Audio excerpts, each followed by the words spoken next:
ఈ వీడియో చూసే ముందు మిగతా 11 పార్ట్స్ చూసి అప్పుడు ఈ వీడియో చూడండి.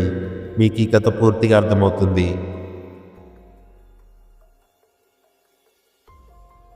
హా, ఏమన్నాడు?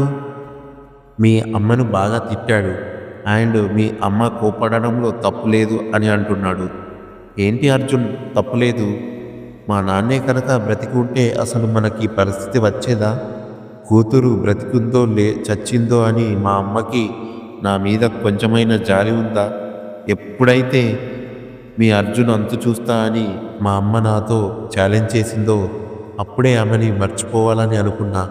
అందుకే మా అమ్మ పైన ఎంత ప్రేమ ఉన్నా ఆ ప్రేమను చంపేసుకున్నాను. అలా మాట్లాడకు ఇందు, ఎంతైనా ఆమె నీ తల్లి కదా. ముందు నువ్వు కోపం తగ్గించుకో, సరేనా? ఎప్పుడైనా ఎక్కడికైనా నీకు మీ అమ్మ కనిపిస్తే మీ అమ్మ ఎన్ని మాట్లాడినా ఎన్ని తిట్టినా మీ అమ్మకి కోపం తెప్పించకు, సరేనా?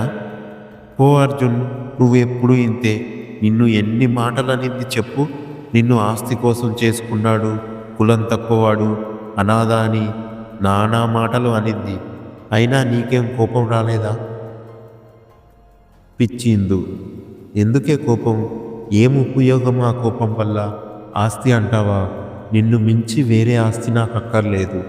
నాకు తోడున్నావు, తోడు నువ్వు వచ్చావు. నా చిన్ననాటి ప్రాణ స్నేహితుడు కూడా ఇప్పుడు తోడయ్యాడు. ఇంకా నేను అనాథ ఎలా అవుతాను చెప్పు? సరే, ఇప్పటికే ఆలస్యమైంది, నిద్రపో బంగారం.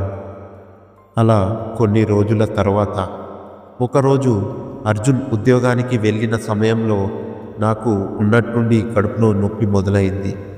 నొప్పి భరించలేక అర్జున్కి కాల్ చేశాను. లిఫ్ట్ చేయలేదు. ఉండే కొద్దీ నొప్పి పెరుగుతూనే ఉంది.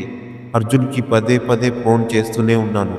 ఎన్నిసార్లు చేసినా అర్జున్ నా కాల్ లిఫ్ట్ చేయలేదు. నొప్పి భరించలేక కింద పడిపోయి గట్టిగా అరిచాను. నా అరుపులు విని మా ఇంటి పక్కన ఉన్న బామ్మగారు వచ్చి నన్ను చూసి కంగారుగా వాళ్ళ ఇంట్లో వాళ్ళని పిలిచి నన్ను హాస్పిటల్కి తీసుకొని వెళ్ళారు. కంగారు పడుతున్న నన్ను చూసి డాక్టర్, ఏం కాదు, నువ్వు టెన్షన్ అవ్వకు, ఇది డెలివరీ టైం. ఇలాంటి టైంలో నువ్వు టెన్షన్ పడితే పుట్టబోయే బిడ్డకి మీద ఆ ఎఫెక్ట్ పడుతుంది. నీ కోసం కాకపోయినా నీ బిడ్డ కోసం నువ్వు బాధని భరించాలి, కొంచెం ఓర్చుకో అని చెప్పింది. డాక్టర్ నేను ఎక్కువగా టెన్షన్ పడుతున్నా అని నా టెన్షన్ తగ్గడం కోసం అబద్ధం చెప్పారని నాకు తెలుసు. కానీ బిడ్డకు జన్మనిస్తున్నా అనే ఆనందం నాలో కొండంత బలం నింపింది. ఎందుకంటే నాకు మా నాన్న పుట్టబోతున్నాడనే ఆనందం. డాక్టర్ ఇంజెక్షన్ ఇచ్చింది. ఇంజెక్షన్ ఇవ్వగానే అలా నెమ్మదిగా మత్తులోకి జారుకున్నాను. కొంచెం సేపు అయిన తర్వాత మెలకువ వచ్చింది. డాక్టర్, కంగ్రాట్స్, మీకు ట్విన్స్ పుట్టారు, 2 ఆడపిల్లలు. కానీ బాధపడాల్సిన విషయం ఏమిటంటే మీరిక మీద పిల్లల్ని కనలేరు. ఆపరేషన్ క్రిటికల్ అయినందువల్ల గర్భసంచి తీసేయడం జరిగింది. లేదు, అలా జరగకూడదు. ఆడపిల్లలు పుట్టారు అని డాక్టర్ చెప్పగానే కనీసం పిల్లల వైపు చూడాలని కూడా అనిపించలేదు. మా నాన్నే నా కడుపున పుడతాడు అని అనుకున్నాను. కానీ అలా జరగలేదు. అమ్మకే అనుకున్నాను. నాన్నకి కూడా నా మీద కోపం ఉందా, అందుకే నాకు ఇలా జరిగిందా అని నాలో నేను చాలా కుమిలిపోయాను. ఆడపిల్లలు పుట్టారని తెలిస్తే అర్జున్ నాకంటే ఎక్కువే బాధపడతాడు. హాస్పిటల్కి అర్జున్ రానే వచ్చాడు. ఉయ్యాలలో పిల్లల వైపు చూసి ఏం మాట్లాడకుండా నా దగ్గరికి వచ్చి నుదుటి మీద ముద్దు పెట్టాడు.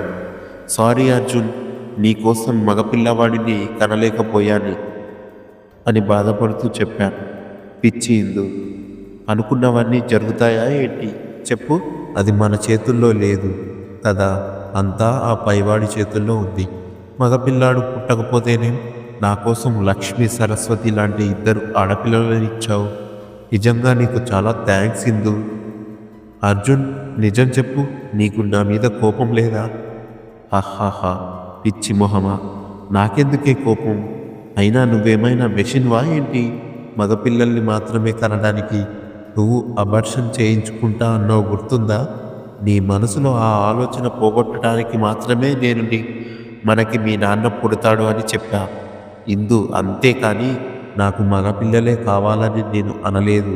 నీ మీద ఒట్టు. చాలా థ్యాంక్స్ రా.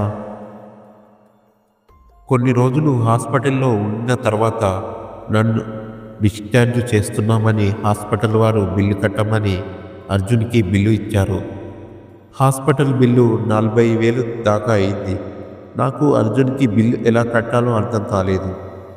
మా ఇంటి పక్కన బామ్మగారు అర్జున్ చేతిలో నుంచి ఆ బిల్లు తీసుకొని, నువ్వేం కంగారు పడకు బాబు, నేను బిల్లు కడతాను. అయ్యో వద్దు బామ్మగారు, నన్ను హాస్పిటల్లో జాయిన్ చేసిందే కాకుండా అప్పటి నుంచి కంటికి రెప్పలా నన్ను చూసుకున్నారు.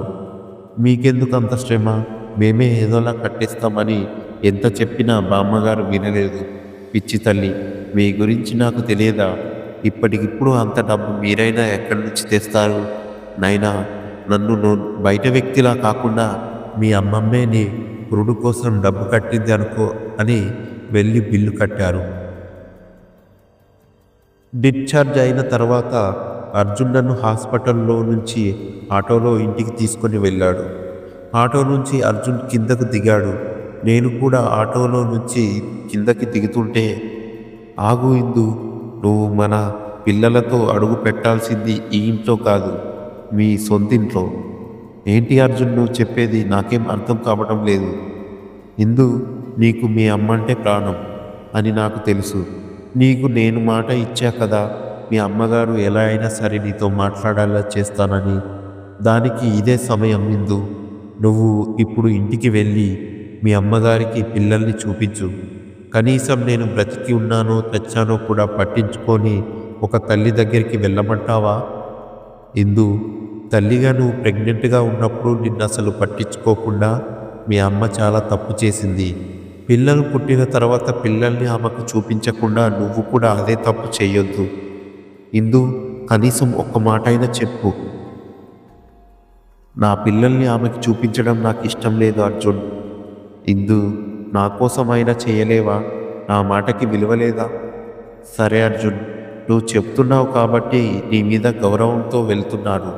కానీ అక్కడ ఆమె నిన్ను కానీ నా కూతుర్లను కానీ ఒక్క మాట అన్నా కూడా ఇక నేను సహించేదే లేదు. ఏంటి ఇందు పిచ్చిదానిలా మాట్లాడుతున్నావు? మీ అమ్మగారికి మనం కోపం తెప్పించే పని చేశాం. తల్లిదండ్రులు కోపంలో ఉన్నప్పుడు కొన్ని మాటలు అంటారు. కూతురివి కాబట్టి అవి భరించాలి. దయచేసి నేను చెప్పిన మాట విను ఇందు. మీ అమ్మగారి దగ్గరికి వెళ్ళు, క్షమించమని అడుగు. మీ అమ్మగారు నిన్ను ఎన్ని మాటలు అన్నా నువ్వు భరించు, సహించు. సహనం మాత్రం కోల్పోవద్దు. మీ అమ్మగారితో గొడవలా కాకుండా ప్రేమగా చెప్పి చూడు ఇందు. ఆ తర్వాత నువ్వు చాలా హ్యాపీగా ఉంటావు. నా మాట నమ్ము. సరే అర్జున్, జాగ్రత్తగా వెళ్ళిరా ఇందు. అర్జున్ చెప్పాడనే ఒక్క రీజన్ వల్ల నాకు ఇష్టం లేకపోయినా మా అమ్మ దగ్గరికి వెళ్ళాను. మా అమ్మ దగ్గరికి వెళ్ళిన నేను ఇంటి లోపలికి వెళ్ళకుండా గుమ్మం బయట నుంచే అమ్మ అమ్మ అని పిలిచాను. నా గొంతు విని పైన ఉన్న గది నుంచి మా అమ్మ బయటకు వచ్చింది. మా అమ్మ మీద నాకు చాలా కోపం ఉన్నా మా అమ్మని చూడగానే ఒక్కసారిగా ఆనందం తన్నుకు వచ్చింది. అమ్మను చూసిన ఆనందంలో, అమ్మ, నాకు కవలలు పుట్టారు, నీ మనవరాలను చూపిద్దామని మా ఇంటికి కూడా తీసుకువెళ్లకుండా హాస్పిటల్ నుంచి నేరుగా నీ దగ్గరికి వచ్చాను. నీ మంచి మనసుతో నా 2 పిల్లల్ని ఆశీర్వదించు. ఏంటి ఆశీర్వదించాలా? ఎవరికే మనవరాళ్ళు? ఒక దరిద్రుడిని పెళ్లి చేసుకొని వాడితో సంసారం చేసి చెత్తను కన్నావు. ఏమని ఆశీర్వదించమంటావు? తల్లులారా, మీరు పుట్టింది ఒక మనసు లేని పశువుకి. మీ తండ్రి ఒక దరిద్రుడు. మీ అమ్మ ప్రేమించిన వాడి కోసం కన్న తండ్రినే చంపుకుంది. వారి కడుపున మీరు పుట్టకపోయినా బాగుండు, వారి కడుపున మీరు పుట్టి పెద్ద తప్పు చేశారు అని ఆశీర్వదించమంటావా? ఏంటమ్మా అలా మాట్లాడతావు? నాన్నని నేనెందుకు చంపుకుంటాను? దయచేసి పెద్ద మనసు చేసుకొని నన్ను క్షమించమ్మా. ఆ రోజు అసలు నాన్నకి అలా అవుతుందని నేను ఊహించలేదు. నువ్వు నాన్న నా వల్లే చనిపోయాడన్న ప్రతిసారి నేను కుమిలి కుమిలి ఏడుస్తూనే ఉన్నాను. ఆ బాధ ఎవరికి చెప్పుకోలేనిది. దయచేసి నన్ను క్షమించు అమ్మా. నా మాంగళ్యాన్ని దూరం చేసిన నిన్ను ఎలా క్షమిస్తానే పాపాత్మురాలా? నీకు అప్పుడే చెప్పా, మళ్ళీ ఇప్పుడు చెప్తున్నా, నిన్ను నీ అర్జున్ని నామరూపాలు లేకుండా చేసే వరకు నేను నిద్రపోను. ఇప్పుడు మీతో పాటు మీ పిల్లల అంతు కూడా చూస్తా. తర్వాత ఏం జరగబోతుందో తెలుసుకునే ముందు ఈ వీడియో కనుక మీకు నచ్చినట్లయితే లైక్ చేసి మీకేమనిపించిందో కామెంట్ రూపంలో తెలియజేయండి. అలాగే మరిన్ని వీడియోల కోసం మన ఛానల్ను సబ్స్క్రైబ్ చేసుకోండి. Thank you for watching our videos. Please do subscribe.